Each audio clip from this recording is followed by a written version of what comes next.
I'm going to go ahead and get started again. And if you all need to get up to go to the restroom or get some pastries or some goodies, please go ahead and do that. But there was something that at our table that I wanted to emphasize. Diversity is not just about race. Not about race. In fact, I told you my in-laws were from North Dakota. Arguably the whitest state, statistically the whitest state in America. And I got married in this Lutheran church with amber waves of grain on three sides. And they were all Norwegian. I call them the land of everybody's sons, Erickson, Thompson, Johnson. And I loved to razz them, and they would razz me back that, the reason they're so white is because of what they eat. Lutefisk, they have potatoes, they have rumagrit, they have these tortilla knockoffs that they call lefse. And they would buy me a bottle of jalapenos, which the first year was great, but the second year, it's kind of popping out of the top, a little botulism going here. And for the next 15 years, they still brought that up every Thanksgiving. They don't forget very quick. But, I think it's really important for us to say, when we talk about diversity, race is a big one, but it's not the only one. There's also generational diversity. There's also disability.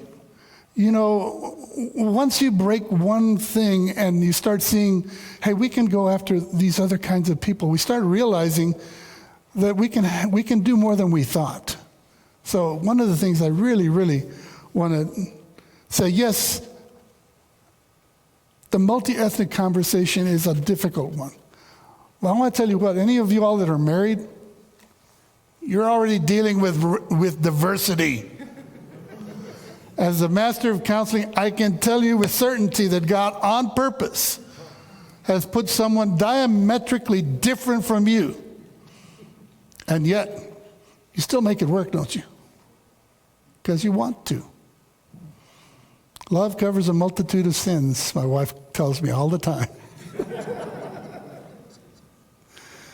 So, yes, I think multi-ethnic is difficult. But if you think that's the only thing that I really care about, it's not. In fact, where you are is more important in terms of what you need to be looking at. Don't be looking at the city or the other place. Look in your own community. Look in your own community. What has God brought there? For me as a Hispanic, generational deal is really, really important. I mean, hey, this was a problem. Even in Acts chapter 6, what was the first food fight about in the church? Whose widows are going to be fed? Notice they were Hebraic Jews and Hellenistic Jews. They were all Jews. But they weren't feeding the Hellenistic widows. So it's not always about color. Sometimes it's about culture. Sometimes it's about generation. So for me, it's the church being honest with itself and seeing who's in my neighborhood, who's in my community, and maybe one little further. Just remember also, God isn't telling you to go after everybody. Maybe there's just that one woman at the well. Maybe there's that one Hispanic guy. Maybe you find that one person of peace that will actually bring that other community. Brian was telling us that they never had a ramp in their church. Or a seat for a disabled person. They put one. And now there's 15. So God just wants us to open our eyes and be faithful to that first step. The first step.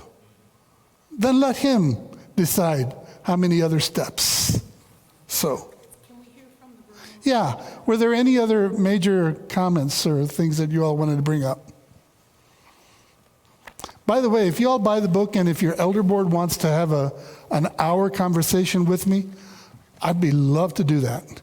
I love people, so if you all buy the book and you read it and you want me to pop in for a video, Zoom or something like that, count on me, I'm in. Other comments? Somebody had a hand up somewhere. Phil. Can you stand up, brother, so everybody can hear you? The Samaritan walked by, or the priest walked by the injured individual, Samaritan in the Luke story, and he said, "Who is my neighbor?" Mm-hmm. And maybe the question you're getting at that we should ask is, who am I a neighbor to? Yeah. Yeah. A very good point. Here's one of the things I was talking to Barry about, is this a new philosophy that we're trying to interject? No. No. We've always talked about multiplying transformational churches among all people. But I do think the demographic issues are making it such that we can't just ignore it. So when you say, who am I neighbor to, my neighborhood may have changed, and I'm not recalibrating. Other comments, questions?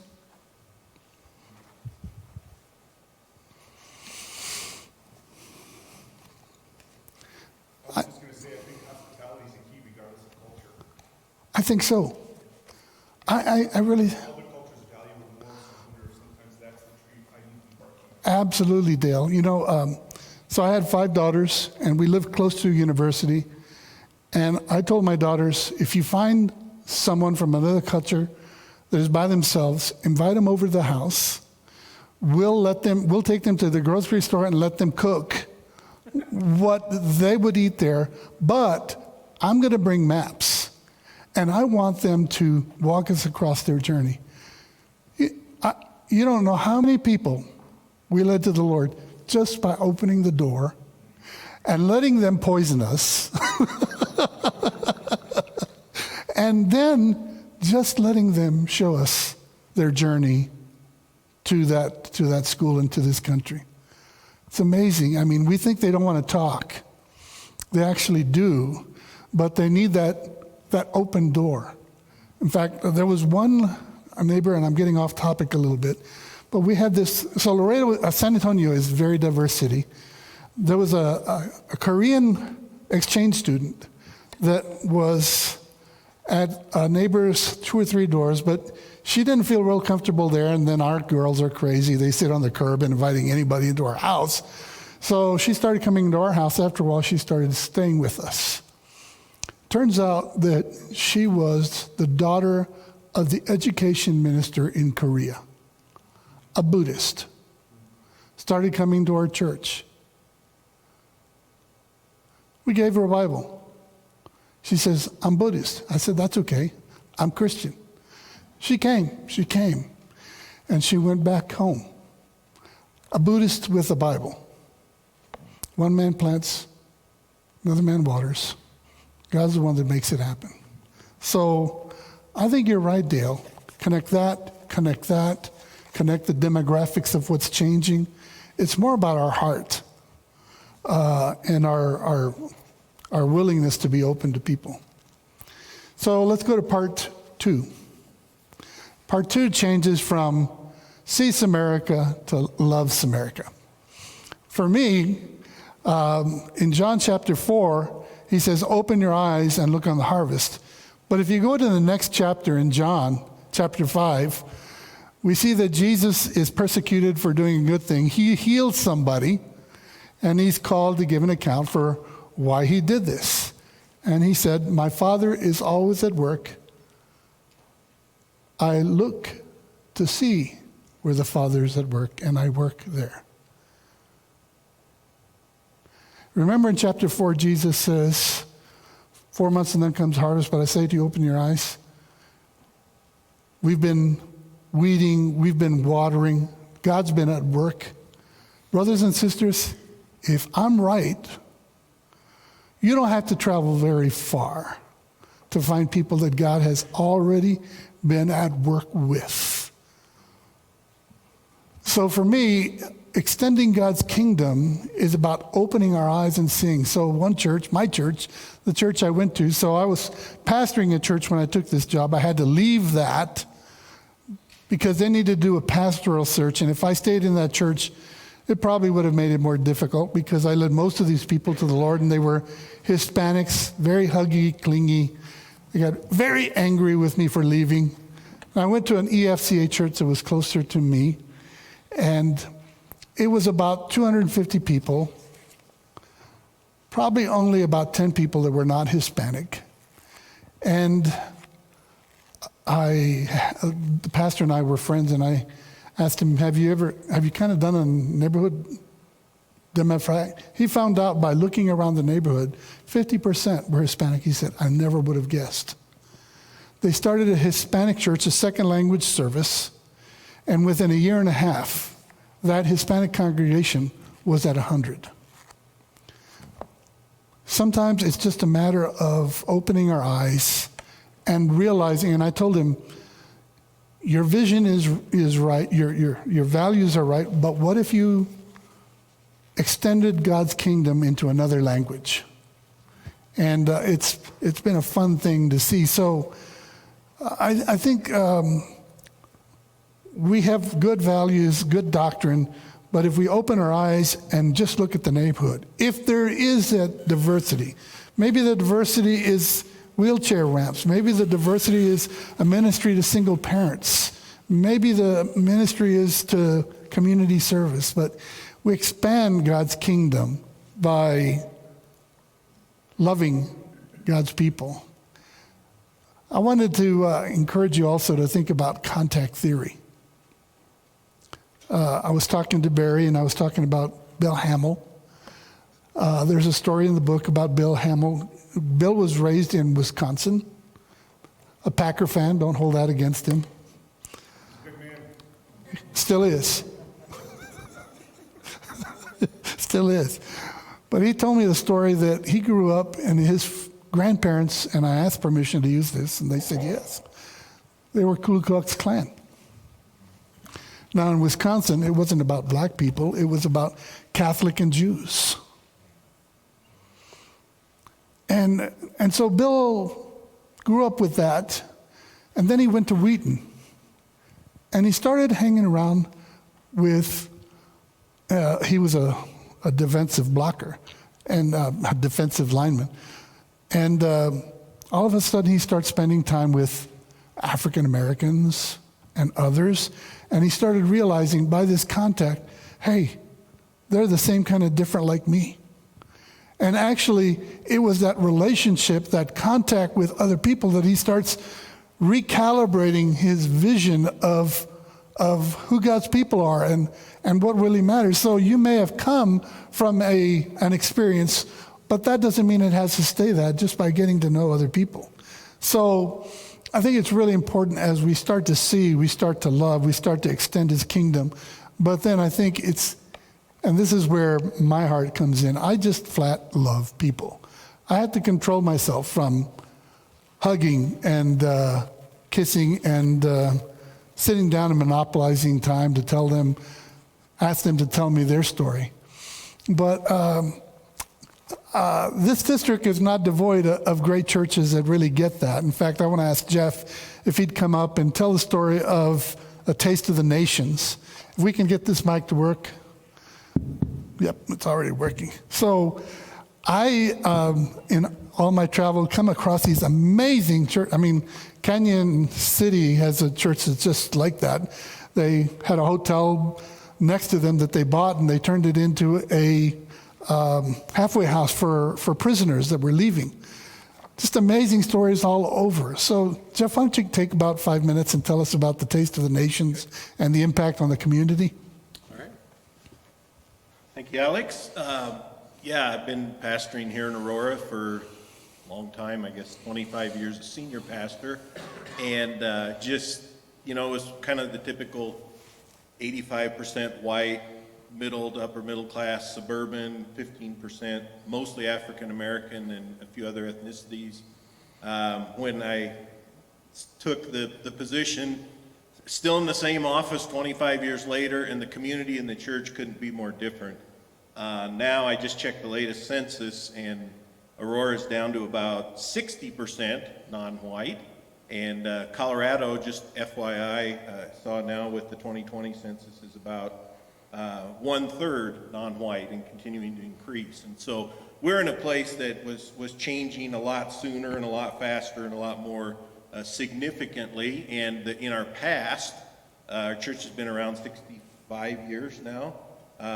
They were over by Fitzsimmons, and that neighborhood changed. They moved out to where we are now, and we faced that decision of, do we relocate to where it's more people who are like us, or do we stay where we are and change how we do ministry? And we felt God was leading us to do that, had no clue how to do that, but it was at that time God began leading some people, a Korean pastor, Pastor Eric Valenzuela, about 18 years ago now, Pastor Ken Ju, Korean, several different pastors that we were making our facility available. And but it's like, well, we don't want to just have like renters in the building. And so I began having regular fellowship meetings with us as pastors, and we got to know each other. And that was so key, because as the pastors get to know and trust each other, then you can do different events. And so we started out by like doing a regular Thanksgiving service together. It was just a huge blessing.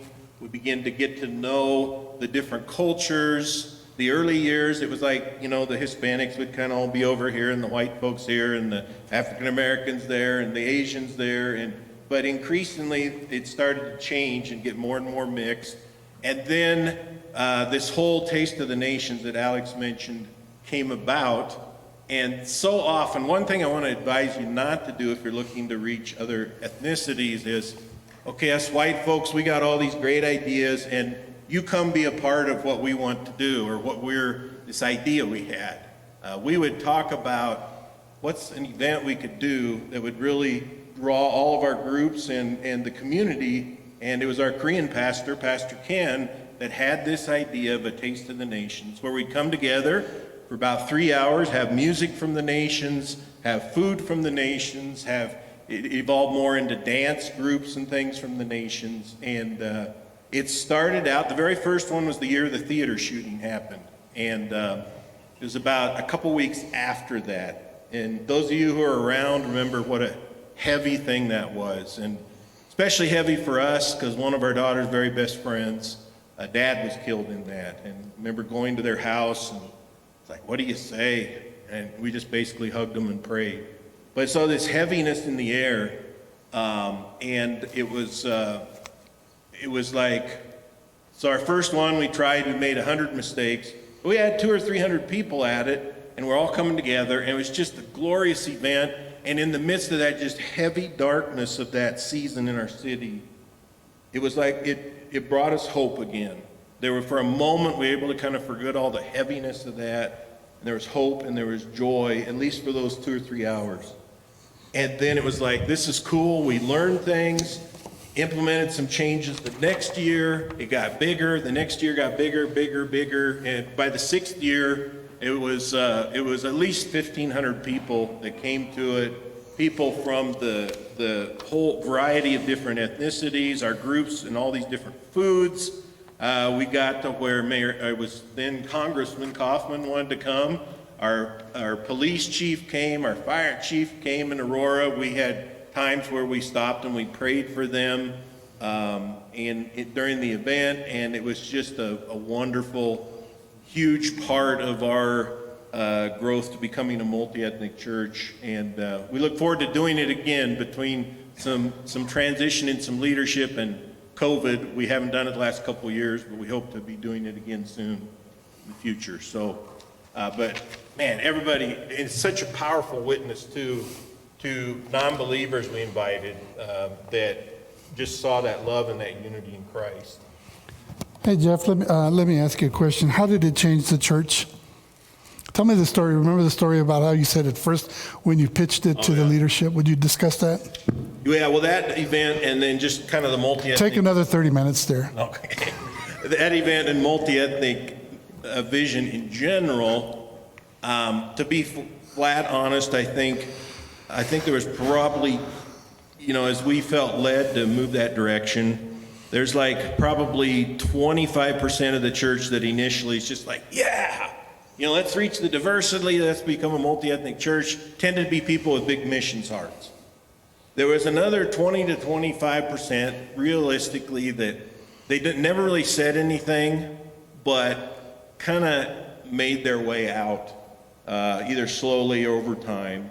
And some of it was, it was a highly transient area, and people were moving. Aurora was becoming kind of lower income, so they were moving from Aurora to wealthier parts of the city and that. So a chunk of it was that. But I think there were some that either told me subtly, and we didn't have any people just angry and, storming out kind of a thing, but just kind of quietly left, that just didn't buy the vision. But the exciting part, and as Alex and I talked about it, was there's probably about half the church that initially it's like, okay, we think, biblically this is the right thing to do, but I don't know a lot of people who are different cultures than me, and can this really work? And the most satisfying thing from that standpoint is just seeing people that initially were hesitant or reluctant or had red flags or reasons why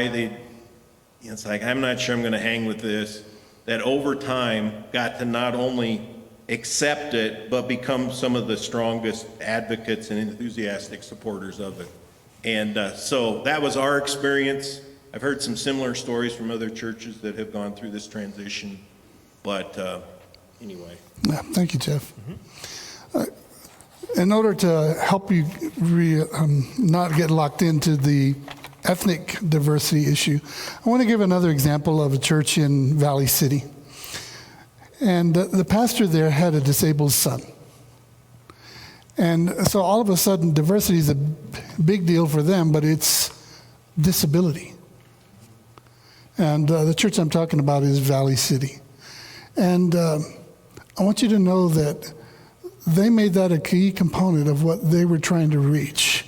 A church is a large church now, but they are known in their city as a church that really cares for disability. In fact, get this, on Thanksgiving Day, they have this harvest festival, and it's the day before Halloween, and they let, they put, they have the trunks open in the back, with candy, and they have a donkey there, and they have other animals, and, other things. So the kids from the church and from their community, they can bring them there, and they can be safe, and they can get candy, and they have kind of fellowship. Well, they decided the day before that, in the sanctuary, probably twice the size of this, they laid a tarp down, and then they created this pathway to walk the donkey through. And they would have other animals, and they would have candy at different places on there. And they started putting the disabled kids, and they would let them walk through that. And it just was amazing. It caused a real great wind in the city. And all of a sudden, these parents who couldn't go to church realized there's a church that cared about them. So about every year, 800 come to that. Then they did another thing, and I was there for this. It just blew my mind. So you've heard of that Tim Tebow thing where Night to Remember? So they would do a Night to Remember, and this is in Des Moines, and it's cold at that time of the year. So they would have the sanctuary done up with beauticians, and they would ask the church to bring in their old gowns, their old suits, and they had makeup artists, and they asked all of the high schoolers in the church to be a date. And then they would set up they had a community center, and they would set that up for a dance. And so they would have the disabled kids, some not even kids, 50 years old, and they've got this cute 17-year-old, 15-year-old girl walking with him. He's got his tux on, and she's got her prom dress, and it was the most beautiful thing. And then they go over there, and they had a bunch of people there. They rented a limo, and they would ride them from the church to the community center, And there would be parents just clapping as if they were walking through a line, and they would snap a picture of them. It's the most beautiful thing to behold. And the impact it had on the city. And they weren't doing it to grow, but they did. But it started off with the need of someone in the church. In this situation, it was the church. And guess what? Once you get a taste for other people, it doesn't stop there. Des Moines started to be one of those cities where the State Department would send refugees. This is just, you just can't make up this kind of stuff. It's just too amazing. So the church is at the edge of town, and there was this farmer who was not giving up his last 50 acres. You know what I'm talking about. He wasn't giving up his last 50 acres. Everybody offered him all kind of stuff. This guy was stuck. And so the pastor went over there and he asked him if he could buy the land from him. Farmer said, "What are you going to do with it?" "Well, I'm going to turn half of it into farm plots for refugees. And the other part, I'm going to turn into a community center for the city." So I went over there to visit, and sure enough, there's this lady walking around with grain, and he turned it into small plots, and they built a barn and a watering system, and they have all kinds of strange vegetables that never grow anywhere else. And he told them, "And come and sell it on Sunday in front of the church." And he told the people in the church, "Don't dicker, pay the price." And so there's these Muslims and Buddhists that are at the church. And this farmer, he said yes.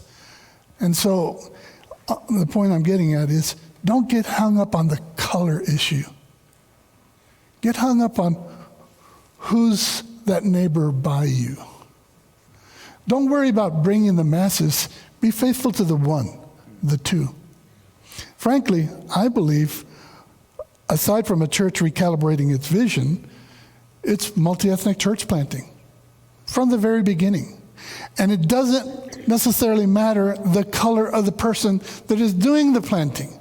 It is the color of the heart of the person that is doing the church planting. People are there. If we be hospitable, if we'll be open, we can. Okay, so Jeff used a number. Colorado, 30% diversity. Imagine if you could add 30% to the vision that God has given you. Don't change your doctrine. Don't change your motto. Change who you're willing to open the doors to. Don't worry about how diverse can I make this church. Let God drive that. Let God drive that. I want to tell you a couple of other stories. I spoke at the Challenge Conference a few years ago. Shane asked me to, and I expected fully 25 people would show up, 25 young leaders. And he did it 2 times. And I told him, nobody's going to come. They're all coming to the first 20. 375 showed up for the first one. These are our children, your children. They cared about this. Let me tell you what I think one of the disconnects in America is. You've all heard Martin Luther King's statement that the 11 o'clock hour is the most segregated hour. Get this, we send our kids to school that now is diverse. And then they come to church and it's not diverse. Not necessarily. Imagine the disconnect. Sometimes I try to understand the anger, the disconnect with our young leaders and high schoolers. And I sometimes wonder if the dissonance between what they see at school and university and what they see in our church. So I think what I really want to get at is I forgot, old guy syndrome. So after those 350 left, I had this sweet young white couple come up. And they said, we've tried to make friends with Black and Latino people, but they don't want to talk to us. They're angry. They say, just stick to yourself. And I said, maybe God didn't send you to speak to Latinos and African Americans. Maybe the people that you need to talk to are your own friends. And you need to share the gospel with them and tell them, love all people. Maybe you all are not meant to be missionaries to black people, Hispanics, and to Asians. Maybe the only thing you have to do is say, that's a legitimate target. Maybe what we need to do is pray and ask God to help us open our eyes, and then have the courage to speak to our church people, saying, church might get a little bit uncomfortable. It might smell a little bit funny. You may get hugged by people you weren't expecting to be hugged by. It may create some drama. You want to hear drama? That's a different book. But one of the things that I've really, really enjoyed, and I'm still on chapter 5, is appreciating the beauty of the diversity. The church where I went to, remember I told you, was majority white. And I used to laugh every time, not out loud, because one of their big values was, we are relational people. I had to ask Bill Hamill for an exception on the sexual harassment, because I wasn't supposed to touch or hug anybody, any of the women. And I planted a kiss on him, and he said, okay, we're going to make an exception, but it won't be in print. Well, so this church had as one of their highest values, relational. Church parking lot was empty in 10 minutes, okay? And then they started the Hispanic church. And an hour would pass, an hour and a half would pass, and there was still a lot of food there. And it was, let me tell you the most beautiful thing. The church built a kitchen for them. They didn't even have a kitchen for them. They built a $50,000 kitchen right next door to the Hispanic. And by the way, it's one church. It's not two churches. It's a different congregation. They have the same doctrine, the same budget. But they built a kitchen there, and I think it's so that the Hispanics would come, cook, and they could come and eat it. But one of the elders once would come over and he would say, if we don't get our act together in 3 years, they're taking us over. Not true. Not true at all, because it's one church. That church has become, both sides, has become equally relational. And people will come to the Spanish side because the Spanish is translated into English. And so there's a lot of non-Spanish speakers that go there, and vice versa. And all of a sudden, that church that had never done anything like that started an English as a second language and citizenship classes. Then all of a sudden, the church has 25 nations coming for English as a second language. On Cinco de Mayo, at my house, we decided to host a Cinco de Mayo. Never again, ever, never again, never, never. And so it was 100 people. That wasn't why. You know, the food was fine. Not really. They made food. And the worship team, I have a picture. I had so many pictures I wish I could show you. There were 2 Chinese. There was a Bulgarian, a Chilean, and an American. And the worship was beautiful. And it was wonderful. But then one Latino decided that he would stand up and explain what Cinco de Mayo is about. Any of y'all know what Cinco de Mayo is about? Most Hispanics in America don't know either or care. It's just a good excuse for a party. But he spent 10 minutes explaining what Cinco de Mayo is, and I told my buddy, note for next year, it's no longer going to be called Cinco de Mayo. I remember people from the church coming and saying, why didn't we do this sooner? Lots of love, lots of food, hospitality, lots of drama. I'll tell you the downside to it too. So the Hispanic church, the guy was ordained in the EFCA, but the church had a particular doctrine that was not one of the 10 doctrines that they thought was really important. So in the Evangelical Free Church, we do not have a point of eternal security. It's a common point most of us own, but it was something that when they merged these two denominations together, the Danes and the Norwegians, they decided rather than fight, they would not make an issue of eternal security. Well, this church made a big deal out of eternal security, and the Hispanics didn't get it, but the Anglo Church says, well, you know, God has sovereignly dropped you into this congregation where we have these 10 points and this one. And the Hispanic guy said, yeah, but we ordained and it's 10 points. And so the Anglo congregation started to make a big deal, and finally they said, well, I guess, you know, Hispanics didn't know any better. They said, well, I guess it won't work.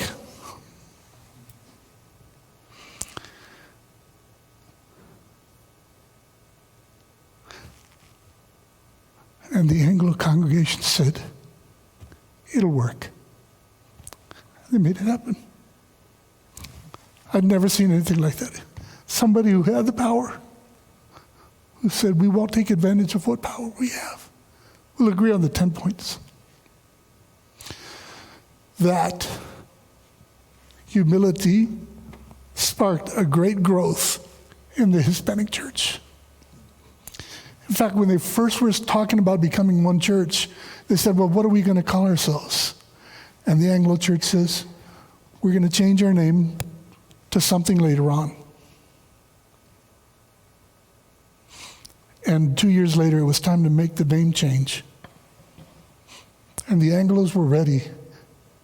And the Hispanics said, we don't want to lose what you were. So we'll be Northwest Community Church in English only. And as a subgroup, fellowship group name, Encuentro. Drama, food, smelly taste. This guy he makes the pastor uncomfortable because he's all about evangelism and reaching the lost. And as a Hispanic, he's got a lot of flash. And so he wanted to put a sign across the road. And the Anglo pastor said, we don't do things like that. Why? Well, we just don't do things like that. Well, can I? I don't know. It's messy. It's fun. It's painful. It's humbling. And it knocks off the parts that don't look like Jesus. And it makes it comfortable for other people. So now this church is starting to look a little bit like Jeff's church. There's Brazilians that want to come and wonder when we're going to start translating into Portuguese. But when you start moving from the doctrine is important, which it is, and start realizing that the more we start appreciating the beauty of God's creation, and that there are other cultures that will reflect different facets of the nature of God, all of a sudden, I think we start getting a more complete view of the image of God. So as a sociologist and as a theologian, in some ways, I think that God reflects within some cultures some elements that reflect him more. The Asian culture, the honor component of God. The Nordic, Germanic, the organization. Thank God for organization, especially with Hispanics. Hispanics, maybe multiplication. I've got 15 grandkids. I don't know. Women bring a different element. How many of you all look at the Old Testament and don't roll your eyes when you see that a woman birthed with a female child has to be unclean longer than if it's a male child? I don't know. I'm going to ask God about that. I've got 5 daughters, so I think women sometimes. But sometimes they see things that we don't. For example, did you notice a very interesting thing? The midwives who did not kill the children, God made them a promise. Do you remember what the promise was? I will build a household for you. There's parts of the Bible I don't understand. There's parts I don't see because I'm not cued into seeing that. The Bible hasn't changed. Sometimes other elements bring to life things we might miss. The African American culture was isolated from many of the conservative evangelical movements. You realize even Dallas Seminary did not allow African Americans to go to Dallas Seminary for a long time. And that was true in others. So they started their own seminaries. And so there was one doctrinal element in the African American church that I think is really helpful for us today. If you read Tony Evans' book, read the book called Oneness Embraced. And he goes into a long discussion about how, since they were isolated, they were able to develop this doctrine of justice. You see, the African Americans really cued into Exodus and the slavery issue. And so you bring into us now this element of biblical justice, not social justice, biblical justice. Understand this now today statistically. African Americans read their Bible more, they go to church more, they're more tuned into their spiritual life. Barna will share that with you. You can see that. I'm hungry not for them to bring social justice into the conversation, but justice into the conversation, for us to have a conversation all together. So I'm convinced that it's so important for us to be a church together. It may not be in the same meeting. It might be like in Jeff's situation where you have different language groups. Or it might be in another situation where, Jubilee in St. Louis, where an African American and a white church are tied at the hip, not in the same building, but they stay connected to each other. Use your imagination. Multiply. The last chapter, how am I doing time-wise? The last chapter is chapter 6, entering into the pain of the marginalized. I use the word marginalized because I want this to be a conversation more than color. Going back to Isaiah 58. Single parents are real important to me. My mom had 5 sons, and here I am with 5 daughters. And how hard it was, and how great it would have been for being in a church that would have given me uncles and aunts. It could be issues of poverty. It could be issues, things happen. And so,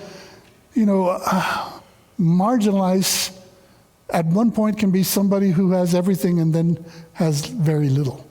Things happen. But I think it's important for us to realize we've got to step into the mess of other people's lives. And sometimes it's not a mess of their own creation. So I use the story of the marginalized, and I'm now speaking about undocumented. Remember, I don't believe anybody gets to pick what law they want to break. I don't believe in open borders. But I also know I'm not deputized by the Immigration Service. In fact, the church in Laredo has a bunch of border patrol that are there. So when I was in San Antonio planting our church, we had some undocumented started coming to the church. And I went over there and I asked them, what can we do and what can't we do? Do we have to turn them in? He said, nope. In fact, we'd rather you wouldn't do anything. You don't have the resources, you don't have the money, you don't know what you're supposed to do, and this is the house of God. And we've even been told by the government, turn your lights off when you're in a church. In fact, I was in one Miami church where there were 4 people on the worship team. 2 were undocumented, 2 were ICE agents.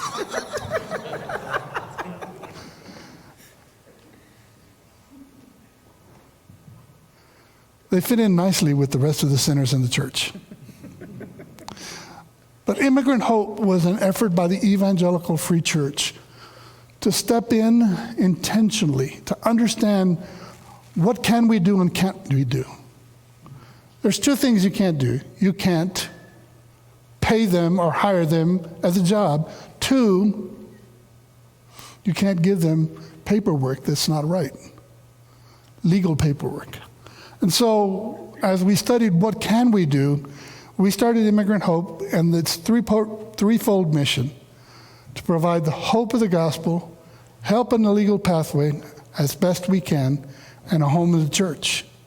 Cutting the story short, real long, there was not another denomination other than the Catholic Church that was intentionally trying to figure out what people could do. And so, for example, if any of you all went out and tried to help an immigrant fill out their paperwork, it would be a felony. Because so many of them have been taken advantage of by notarios. See, in Latin American, a notario is a lawyer. They come here, they see notary public, they go in thinking that's a lawyer. So the notary public charges him $3,000, doesn't know what he's doing, and the whole thing goes wrong. So the government decided to do something helpful, which was make it illegal for anybody to fill out paperwork for an undocumented immigrant. Not that they didn't want them to have good help. So then they created this small pathway. They said, if someone has had 50 hours of training, and if they have been a trainee in some other organization, and if they have a place for the paperwork. So I took all of those if, and we created Immigrant Hope with the purpose of trying to help immigrants with what they need the most so that we can give them what they really need: hope in the gospel and a home in the church. We have about 10 fully accredited and about another 10 that are looking at it. But the federal government likes Immigrant Hope. While we then gave all of our paperwork to the other denominations, and they have started their own with the purpose not of circumventing the law, but of helping people know what is the law and can it work for you. And if it can't, the most compassionate thing we can do for an undocumented person is tell them, the way the law is written right now, it doesn't work for you. So go home, but don't go and pay somebody else. In the meantime, let's sit down and pray with you about this. They never turn us down. The other thing that Immigrant Hope does that none of the other denominations do is we have the 40-hour, 50-hour training that people need to get recognized. So they all send their people to ours, and we even have the United Farm Workers, the Muslim this, that, or the other, and we have others, but we've told everybody up front, we are biblically oriented. We have a devotional before. And one time I even had this lady in Habib come for the training. And I went up, the stupid thing, I went up to shake her hand. Don't do that. But we did the devotional, and I even used as part of the devotional the Quran, where it says God is great and he's most powerful, which is true. And then I went on and gave the biblical side of it. On Friday, so it's 40 hours. And on Friday, she came to the church where we were having the training, without her hubby on, but with her husband. And she had to leave 2 hours early, and she said, 2 things before I leave. 1, I want a Bible. And 2, I'm going to have to rethink about the church. She left unsaved. Our mission isn't that lady. But the Evangelical Free Church gets to have an impact. But we do it by the book, according to the law. So in this last part, number 6, I say we need to step into the pain of people's life. That's one group. What about the last 3 months that Asians have been abused and ridiculed? Step into that pain. What about the Afghani refugees that are coming? Stepping into that pain. You know, I have this thing that I call the GC3, and I think I'm going to talk about it later on. But it's the Great Commandment plus the Great Commission helps multiply great communities. if we're not going to step into the pain of people's lives, whatever that may be, Jesus healing the Gennesarean, the woman at the well, the woman caught in adultery, the woman of Nain. We could go over and over, and I bet you there were other untold stories of how Jesus would step into the mess of people's lives.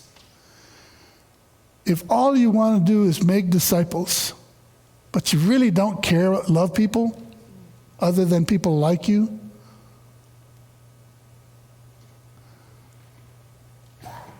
your discipleship is going to be a little bit hollow, I think. I think. That doesn't mean it is. I think one of the problems that we do is we truncate the mission. The mission is multiply transformational churches among all people. What does the Great Commission say? Make disciples of all people. It's not make disciples, it's make disciples of all people. I know why people say make disciples, because that's the verb. That's the only verb in those two verses. But when we don't put that qualifier among all people, it makes it easy for us to think it's just about making disciples. But it's not the way that Jesus worked. Jesus made disciples among all people. And it wasn't always the good guys, and it wasn't always the guys who had their act together. Get this into your head. Jesus turned the world upside down with stinking, sinful fishermen. Not seminary trained. The only people he had were people who were religious leaders who had no time for people who were sinners. Let's not be that. Let's not be that. It's one of the reasons why I do love the Evangelical Free Church of America. The Navigators tried to hire me, sort of. I told them I was married. But the reason I wouldn't go with the Navigators, the reason I didn't go with the Navigators is they didn't emphasize church. And the church is the bride of Christ. As stinking and ugly and messy as it is, I'd rather be part of the Evangelical Free Church of America. Messy, fumbly, but with the right elements. The Word of God, where stands it written? And the mission to multiply transformational churches among all people. I'm going to stop right there. I think we have some table time, and I think we'll even have some time for questions if April lets us. And the book is on sale back there. Amy's a good friend of mine. And remember my offer to speak to anybody's elder group if they read the book. Questions? So they're supposed to talk about these things in their groups, and if there's some age or things that you want to bring up, we'll do that.